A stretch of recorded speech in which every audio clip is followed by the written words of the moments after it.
আসসালামু আলাইকুম দর্শক বিন্দুরা, আপনারা সবাই কেমন আছেন?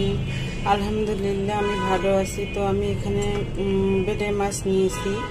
এগুলো নদীর বেলে মাছ। আমি ভালো করে কেটে ধুয়ে নিয়েছি। তো এই বেলে মাছ আমি রান্না করব, তেলে ভাজবো না, সাধারণভাবে রান্না করব। তো দেখুন কিভাবে আমি সাধারণভাবে রান্না করি। এভাবে রান্না করলে কিন্তু বেলে মাছটা খেতে খুবই ভালো লাগে। তো কড়াই বসিয়ে দিয়েছি, কড়াই গরম হয়ে গিয়েছে। দিয়ে দিব পরিমাণ মতো তেল, দিয়ে দেবো পেঁয়াজ কুচি। তো আমি পেঁয়াজগুলো একটু ব্রাউন কালার করে ভেজে নেব।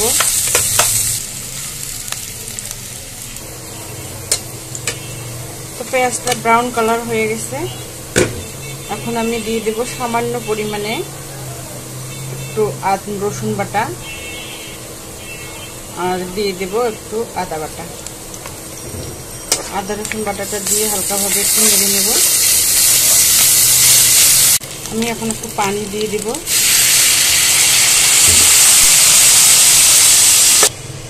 দিয়ে দেব হলুদ গুঁড়ো, শুকনো মরিচের গুঁড়ো, পরিমাণ মতো লবণ দিয়ে আমি মশলাটা একটু কষে নেব।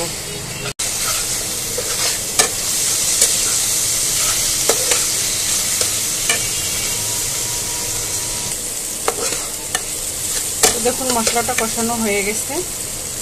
দিয়ে দেব সামান্য পরিমাণে একটু পানি।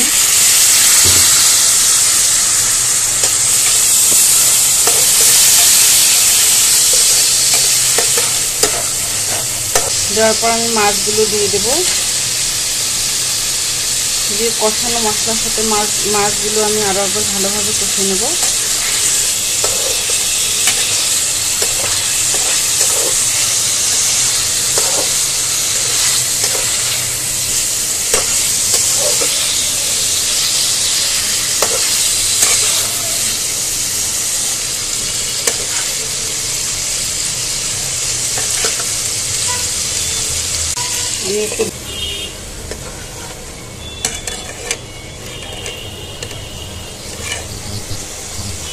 তো বেলে মাছগুলো খুব নরম হয়, সেজন্য আমি বেশি একটু খুন্তি দিয়ে নাড়ব না। এভাবে তলা থেকে একটু লেগে আসবে, তারপরে আমি পানি দিয়ে দেব।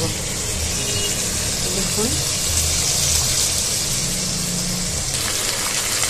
তো দেখুন বন্ধুরা, মাছ কিন্তু নিচ দিয়ে লেগে গিয়েছে। আর এই দেখুন তেল ছেড়ে দিয়েছে, লেগে গিয়েছে। তো আমি এখন পানি দিয়ে দেব। মাছটা আমার কষানো হয়ে গেছে।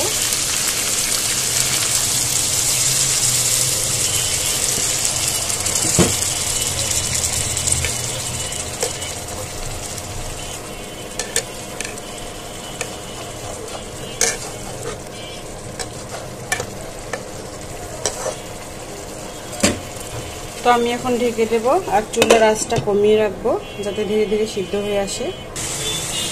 তো এখন আমি দিয়ে দেব গরম মশলার গুঁড়ো। গরম মশলার গুঁড়ো দিয়ে একটু হালকা করে নেড়ে নেব। তো বেলে মাছগুলো খুবই নরম হয়, এর জন্য একটু সাবধানতার সাথে নেড়ে দিতে হবে যাতে মাছগুলো ঘেটে না যায়।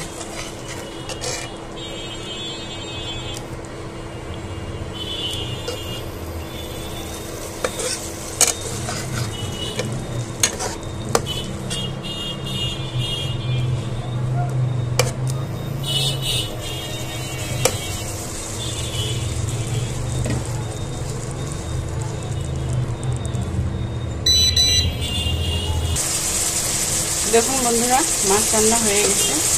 তখন আমি কিন্তু নামিয়ে নেব।